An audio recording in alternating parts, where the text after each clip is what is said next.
মাধ্যমিকের তৃতীয় সেমিস্টারের পরীক্ষা যখন একেবারেই সামনে প্রায় এসে গেছে বলা যায়, ঠিক এই সময় দাঁড়িয়ে তোমাকে কোন কোন কথাগুলো মাথায় রাখতে হবে, পরীক্ষার হলে তুমি কোন কোন কথাগুলো মাথায় রাখবে, পরীক্ষার ঠিক এই কিছুদিন আগে কথাগুলো তোমাকে কোনগুলো মাথায় রাখতে হবে। তোমাদের জন্য যে কথাগুলো খুব গুরুত্বপূর্ণ সেই কথাগুলো হচ্ছে যে মাত্র এই কিছুটা সময় যখন আর বাকি রয়েছে তখন তোমাদের চূড়ান্ত প্রস্তুতি কিভাবে নেবে, যদি তোমার প্রশ্ন অজানা থাকে তাহলে কি করবে।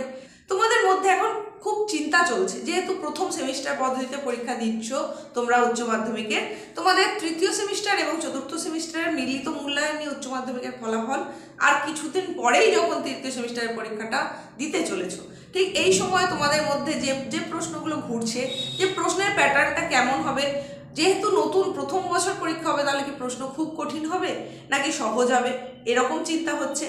তার মধ্যে তো ওএমআর সিট নিয়ে নানান রকমের কথা চলছে, নানান রকম নির্দেশিকা দেওয়া হয়েছে উচ্চ মাধ্যমিক শিক্ষা সংসদের তরফ থেকেও। তাহলে সেই সম্পর্কে তোমাদের কি করণীয় রয়েছে? তুমি খুব ভালো করে প্রিপারেশন নিয়েছো, কিন্তু সামান্য কোন কোন ভুলগুলোয় তোমার পরীক্ষা বাতিল হয়ে যেতে পারে সেটা বলে দেব।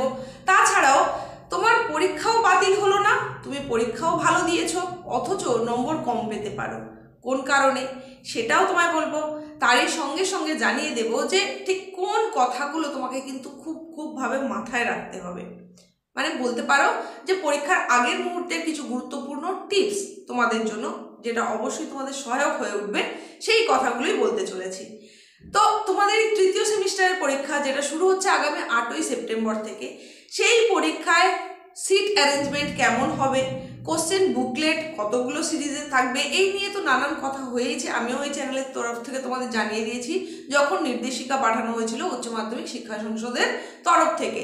তো সেই জিনিস যখন জানিয়েছি তখন তোমরা জেনেই গেছো যে একাধিক কোশ্চেন বুকলেট সেট কিন্তু হবে।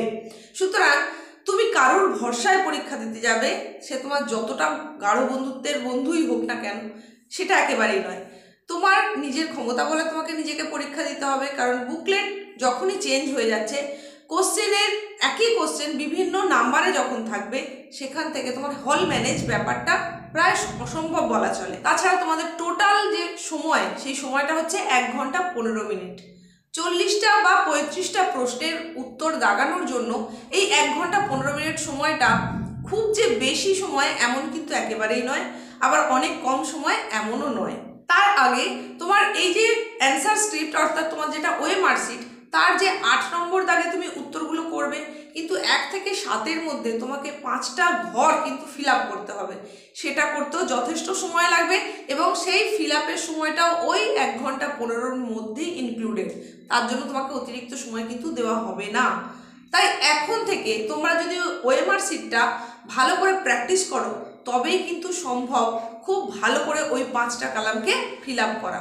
নাহলে সেটা বুঝতে ফিল আপ করতে গিয়ে দেখা গেল সময় তো নষ্ট হলোই, এমনকি ওএমআর সিটটাও কিন্তু তুমি নষ্ট করে ফেলতে পারো। এই প্রসঙ্গে তোমাদের বলে রাখি, ওএমআর সিট যতক্ষণ আনইউজড অবস্থায় রয়েছে, সেখানে যদি কোথাও ছেঁড়া ফাটা বা অন্য কোনোভাবে ক্ষতিগ্রস্ত ওএমআর হয়, সেটা তোমাকে কিন্তু বদলে দেওয়া হবে। আর যখনই তুমি সেটা ব্যবহার করা শুরু করে দেবে, সেটা ইনভিজিলেটর কিন্তু আর কোনোভাবেই পরিবর্তন করে দেবেন না। আর কোনোভাবে ক্ষতিগ্রস্ত ওএমআর, সেটা কিন্তু মেশিন দ্বারা চেকিং না হওয়ার সম্ভাবনাটাই বেশি।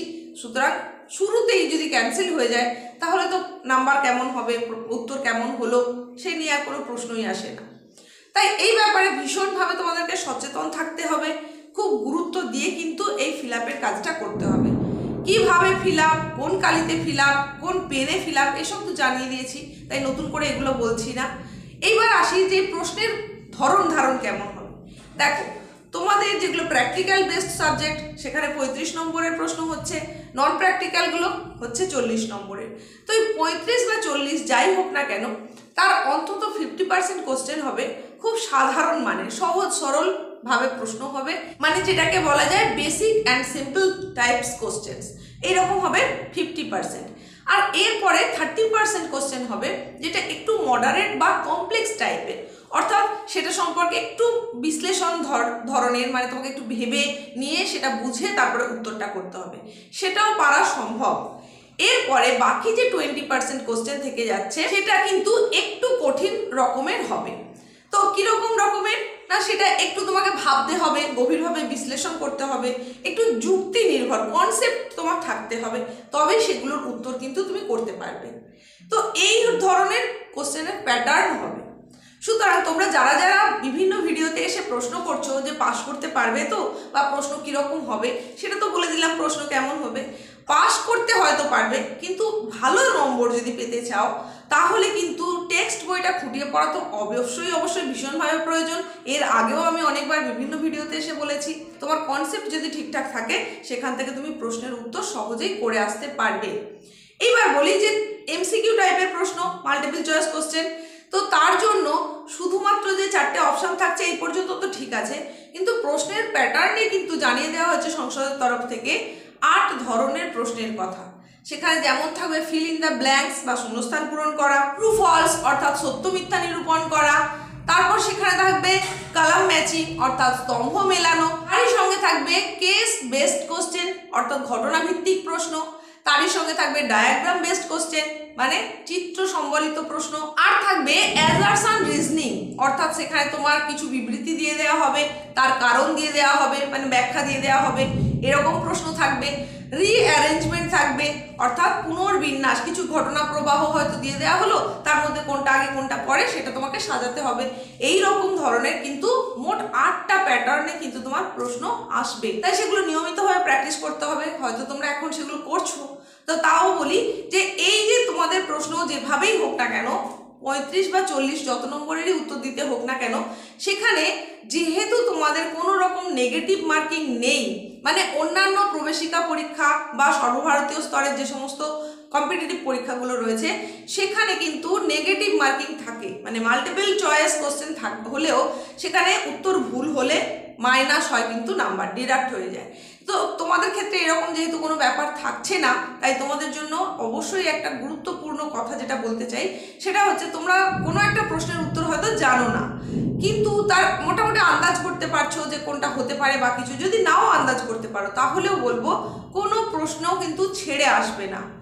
তোমার যেটা মন বলছে, যেটা বলতে চাইছে, বা তোমার যেটা ধারণা হচ্ছে যে ক্লাসের পড়া শুনে বা যেটা তুমি এর আগে পড়েছো সেই ধারণা থেকেও যদি মনে হয় যে উত্তর অপশান বি বা সি বা ডি যাই হোক না কেন যে কোনো একটা হতে পারে, সঠিকভাবে তোমার জানা নেই, তুমি সেটাকে উত্তর হিসাবে করে আসবে।